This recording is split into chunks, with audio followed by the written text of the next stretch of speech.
Quando alguém impinge um esforço supremo de conduta, elevação, burilamento,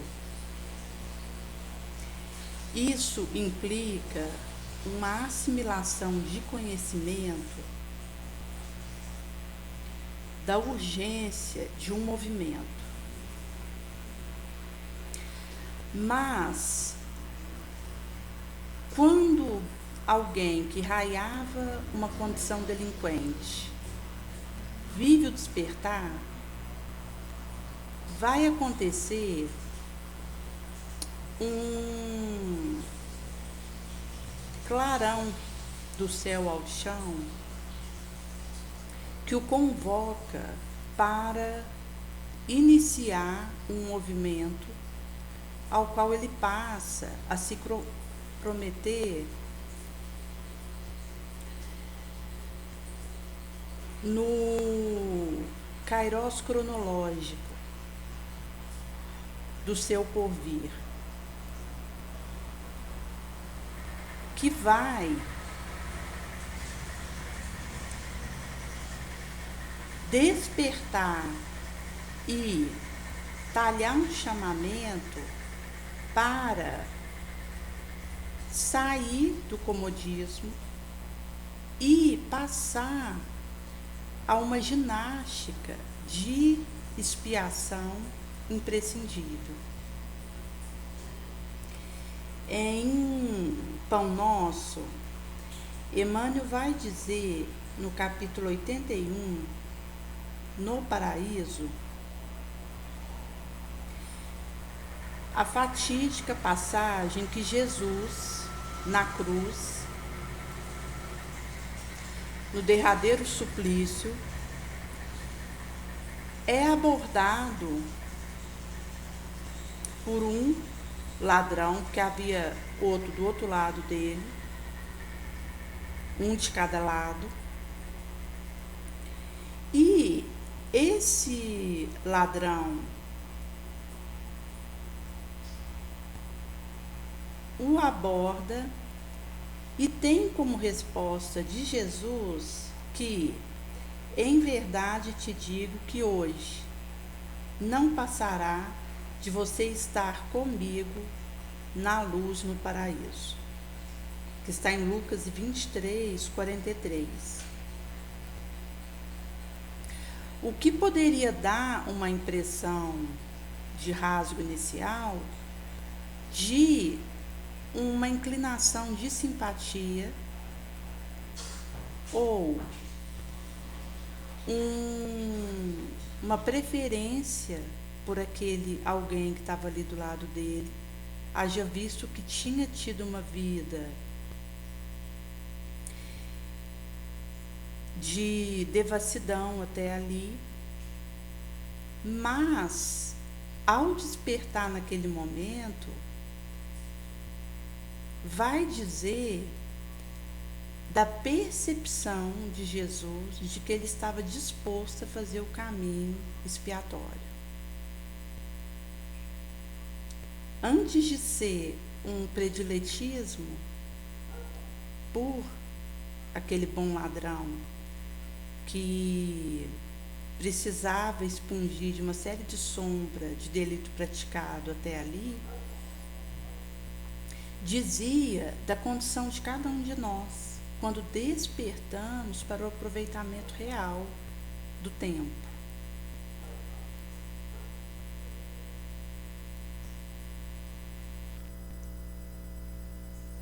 E como Jesus mesmo já havia asseverado numa lídima declaração de que o céu ele não surge e implanta com aparência exterior, mas é talhado, tecido e consolidado em resplendor, em fulgição eterna, no imo, na gema do ser, do coração. No sacrifício culminante, em que Jesus se despedia como encarnado para adentrar a sua glória,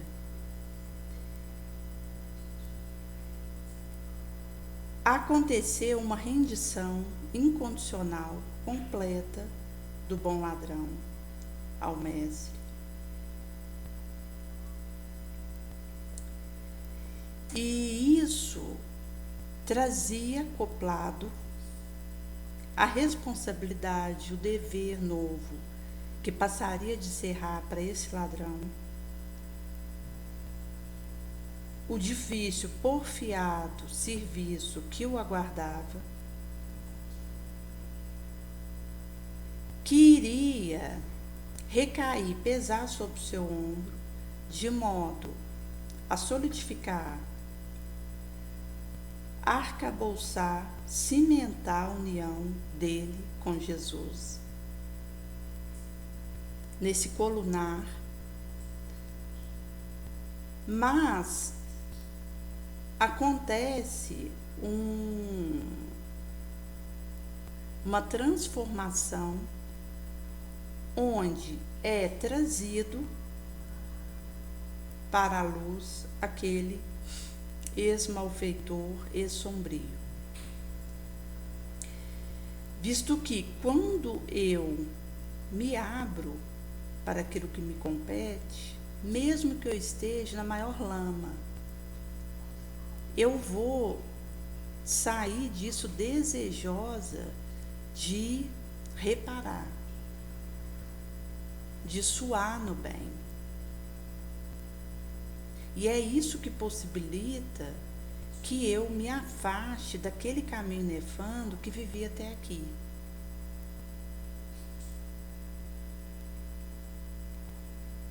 Então, nessa profundidade, essa beleza, essa excelsitude e formosura desse momento, disserra que, diante da verdade, diante do céu, eu tenho uma bagagem, uma mala infindável de débito com o meu pregresso sombrio, tenebroso, tecido no abismo. Mas, na minha rendição ao Cristo, onde me coloco de joelho perante a sua majestade, eu acato e vou em busca do dever, do imperativo, do meu próprio refazimento, limpeza, regeneração. E avanço adentro uma região espiritual, uma arena sobrenatural, distinta, diferente, onde todo jugo e toda canga, ela é suave,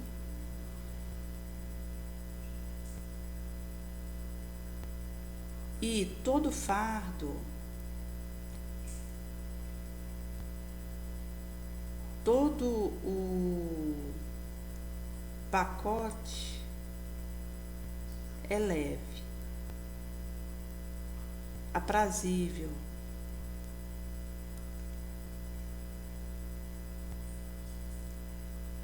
E isso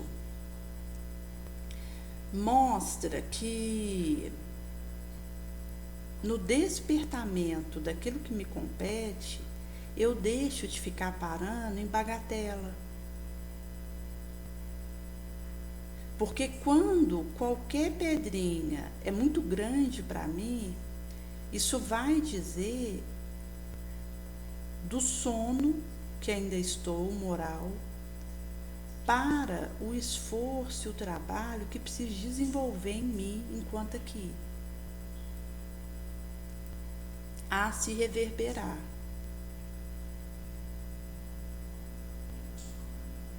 Mesmo porque a força que eu preciso ter para lidar com a expiação e a prova que me alcança é algo que eu tenho que fortalecer.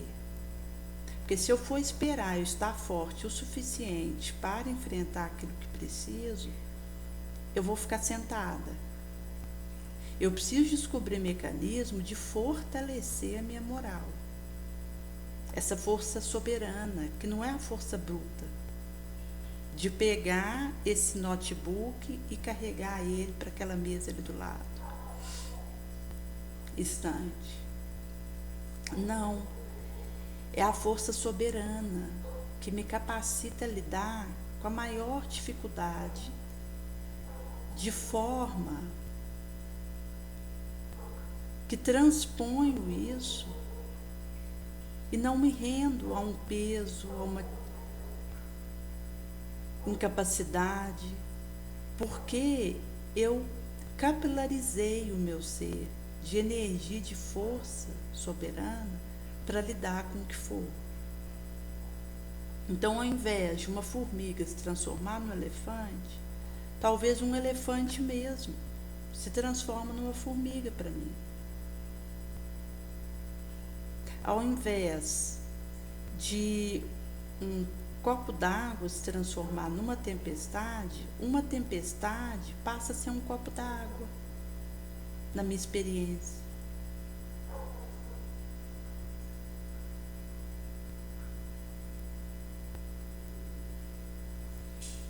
Um vento que poderia se transformar numa tempestade, num tsunami,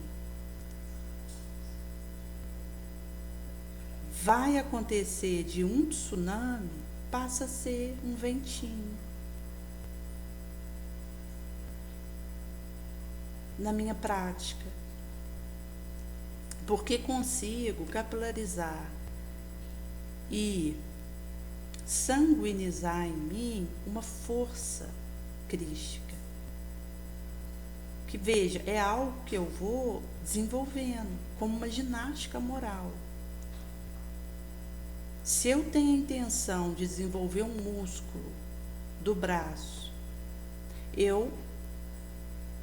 é razoável me submeter a um exercício constante de academia, diário, numa rotina pré-estabelecida de aderição, onde, com o tempo, naquela ginástica ali na academia, fiel àquele trabalho, eu vou conseguindo ter uma manifestação diferenciada de musculatura desse braço.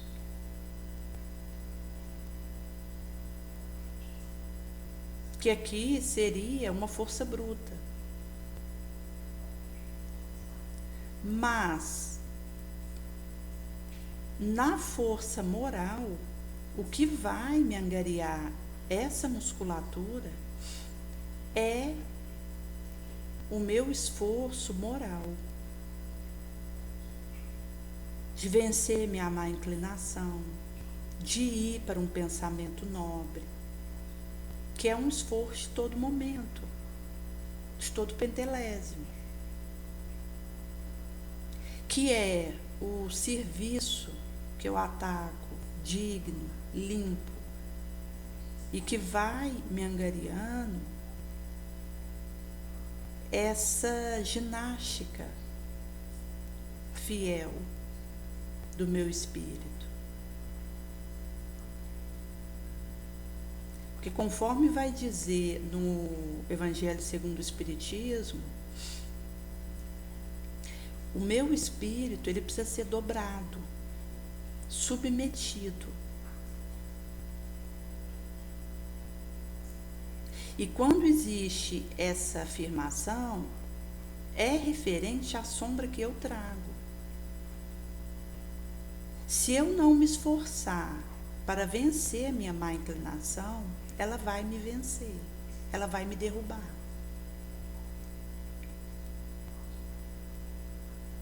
Se eu não dobrar ela a golpe de esforço próprio,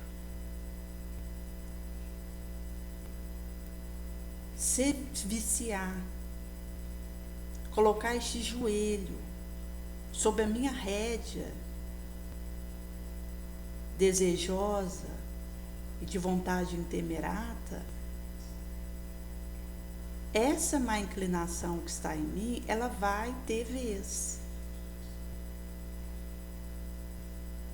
E essa vez dela vai ser suficiente para me enfraquecer moralmente, para me conspurcar e para me colocar suscetível de falhar diante do embate da vida que me alcança e que precisaria da minha força para resistir. Porque vai depender da minha ótica moral.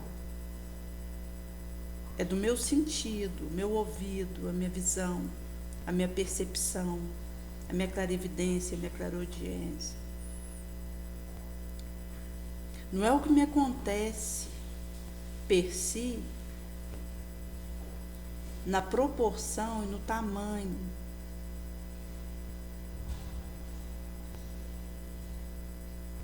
do que ocorre, mas como isso me encontra, o que eu trago de bagagem perispiritual, moral, para lidar com isso.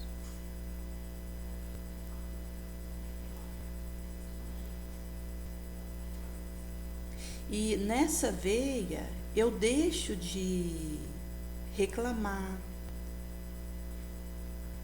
de amaldiçoar, de queixar, de lamuriar, e passo a ter gratidão pela vida, pelo que me ocorre. Porque ao invés de querer um fardo mais leve, eu me torno mais forte. E por isso, como diz aqui, todo fardo, toda dificuldade que chegar até mim é leve.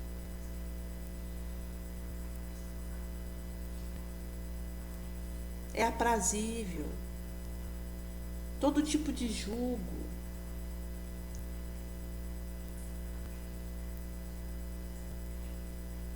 de peso que me alcança é suave.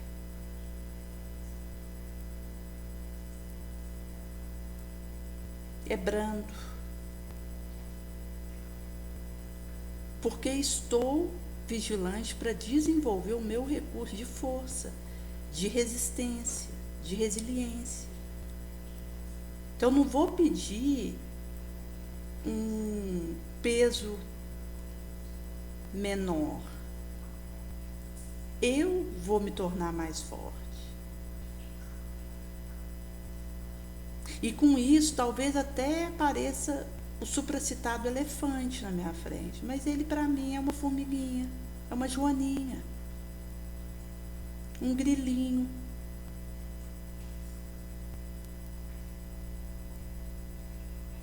Esse movimento pertence a mim.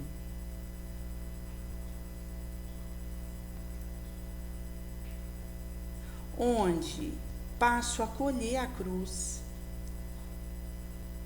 o sofrimento, como claridade, fulgência imortal e morredora, e retificação, burilamento para o meu ser. Então eu não vou ficar em falsa, ilusionária, atitude beatífica, de prostração diante de Deus, mas vou ao encontro do que preciso e recebo o sofrimento, o desafio, o teste com alegria, com gratidão.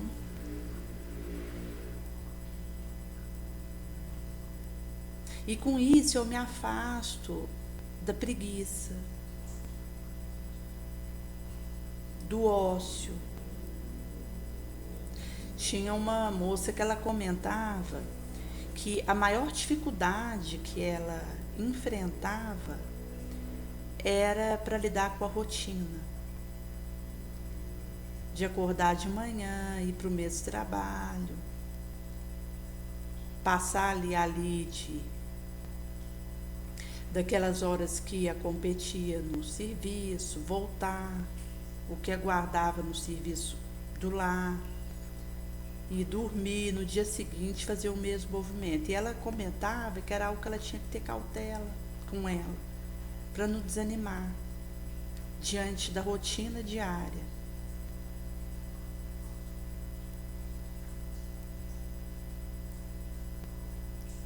Essa postura de acolher o que preciso e de ter gratidão pela oportunidade de estar aqui, isso afasta esse peso da rotina sobre mim. Eu posso fazer aquilo que preciso sem que se torne um peso, mesmo que eu tenha que repetir. E passo a enxergar que cada minuto é diferente do outro, porque não se repete. O minuto que passou foi, o que vai vir é novo, e cabe a mim extrair disso o melhor possível.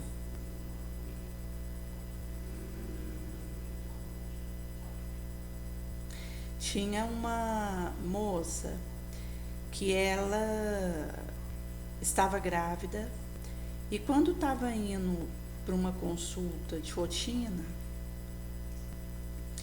o carro dela foi abordado por 2 ladrões. E ao ludibriar ela sobre empurrar um carro da frente e levar eles para pegar uma gasolina no posto, sacaram do revólver, direcionou para ela, colocou ela no banco de trás, e ela, apavorada, pediu uma luz, lembrou da prece no momento ali no carro, e veio de saltar do carro. Estava na estrada erma, visto que os ladrões haviam fugido da cidade, e ao saltar ela rola, bate a cabeça e tem um esquecimento, uma amnésia. Ela não se lembrava quem ela era depois que ela acordou, e estava grávida. Os ladrões haviam pego ela depois da queda, colocou no carro, ela sangrava muito, chegou numa chácarazinha erma, cheia de cachorro latindo. A dona foi abordá-los e viu que tinha essa moça sangrando, pelo filho dela, que tinha até uma dificuldade cognitiva por uma meningite que o havia atacado. Ao reconhecer que havia mesmo essa moça ali, grávida, sangrando, acolheu, e veio a descobrir que a filha que essa moça esperava era a reencarnação de uma filha que essa dona dessa chácarazinha havia tido, e que havia falecido ao tentar fazer um aborto de uma gravidez que estava nos 3 meses. E essa menina, quando nasce, com o tempo ela começou a relatar lembrança do ambiente doméstico que ela fluxava na memória daquele ambiente que ela estava crescendo. Por fim, ao colocar nesse tabuleiro cada peça do xadrez, costurou que essa menina era a reencarnação da filha dessa dona da chácara que havia desencarnado. E com esse estado de percepção, ela inclusive reconheceu o marido dessa dona, que havia sido seu pai na reencarnação anterior, que havia fugido para encalçar o que havia engravidado a sua filha, para se vingar, tinha uma deficiência visual e havia sumido. Isso mostra que desse momento que eu vivo, a qualquer hora eu posso ir embora e não sei aonde vou voltar e como.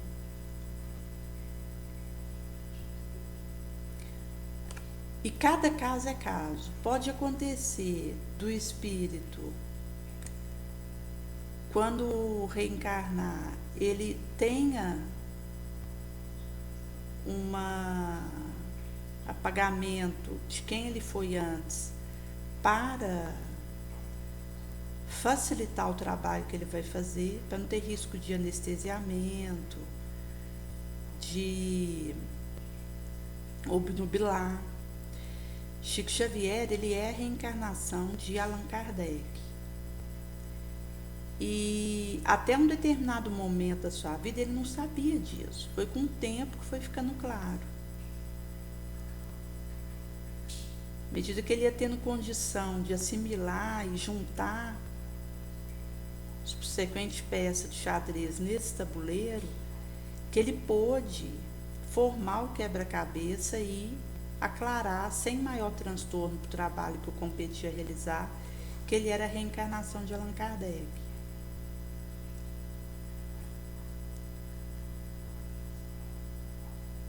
Por isso que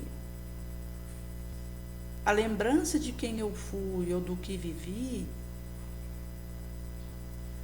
pode ficar defesa para mim, talvez nem seja recomendado que eu saiba. Pode acontecer de vir aquela intuição, como acontece no caso dessa menina, que chamava Paloma, que percebia associação de lembrança do que ela havia sido na encarnação anterior, e pode acontecer de estar defeso, até para não dificultar o trabalho que me compete a realizar. Mesmo porque, de tudo que eu puder ter feito uma reencarnação anterior de bom, eu reinicio um novo trabalho com a reencarnação atual, ao qual eu vou ter que prestar conta do que eu fizer nessa reencarnação, mesmo que a anterior tenha sido satisfatória. Eu vou ter que apresentar um trabalho nessa reencarnação como Cíntia, em que estou. Se eu tive uma reencarnação anterior como Maria, o que eu fiz nessa reencarnação anterior já foi usado para que eu pudesse ir para uma próxima, em considerando que o que de virtude consegui talhar lá, reverbera no que de possibilidade posso alçar aqui. Mas eu zero com essa nova reencarnação. Eu vou precisar apresentar um serviço do que fizer aqui. E posso falhar nessa reencarnação em que estou. Já se eu tiver tido uma reencarnação anterior de sombra, de queda, como essa mesma Maria, mas não tiver sido uma reencarnação em que saí vitoriosa, mas em que quedei, piorei minha situação moral,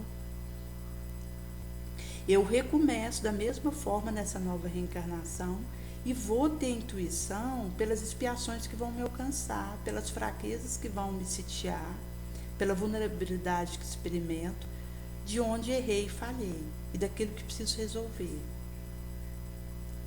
Por isso, cada caso é caso.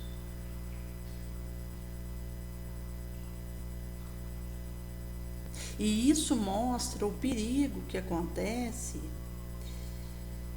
de querer saber, esmiuçar o que eu vivi numa reencarnação anterior.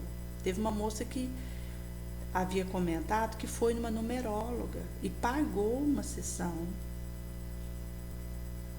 com essa supracitada numeróloga para saber de reencarnação passada dela. Isso é um perigo, um risco desnecessário que ela acopla a si, porque essa lembrança direta pode prejudicar o que ela precisa viver hoje. Porque se existe débito e pioramento da situação dela por uma queda pregressa, isso vai reverberar nas expiações que vão alcançar. Não precisa dela procurar saber. Porque pela intuição da própria fraqueza do que ela precisa viver, ela vai poder ter uma associação. E o que vai importar é ela dar conta de vencer a própria sombra, a própria má inclinação em meio a isso. E não esmiuçar. O essencial, o foco que ela precisa fazer é em vencer a si mesma. É em trabalhar no bem.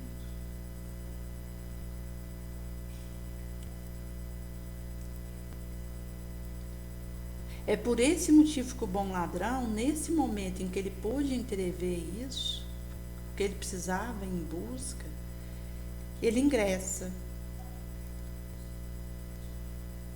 Ele antevê e discerra essa ocitude.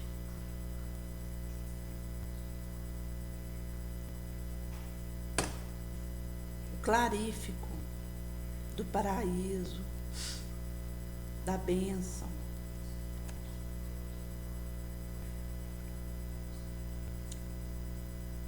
E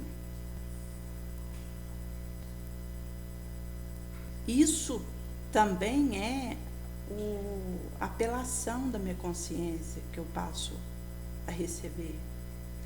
Porque daí eu consigo ficar sensível à voz da minha consciência, aquilo que ela me dita, que é Jesus falando em mim.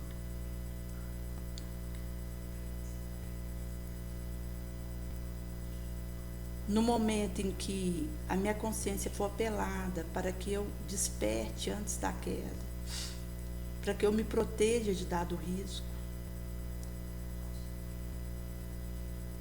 e daí a importância de quando eu vou dormir, rezar, pedir para Jesus me levar para um local de aprendizado enquanto durmo.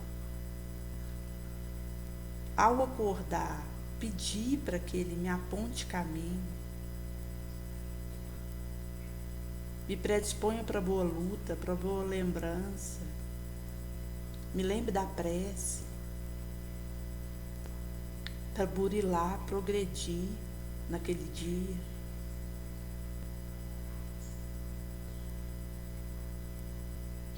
Porque essa sensibilização,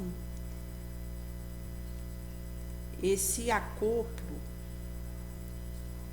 ele permite divisar um caminho onde me protejo de cair de novo, de falhar, de errar.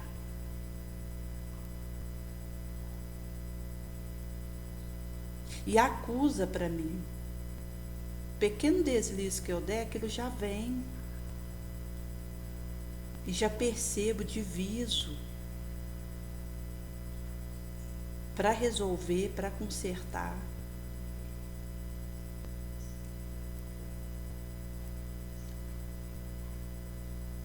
E isso é o entrelaço da vontade ao feixe, fulgor do sonho, que é do céu ao chão. Quando eu faço esse associativo do meu querer ao elevado,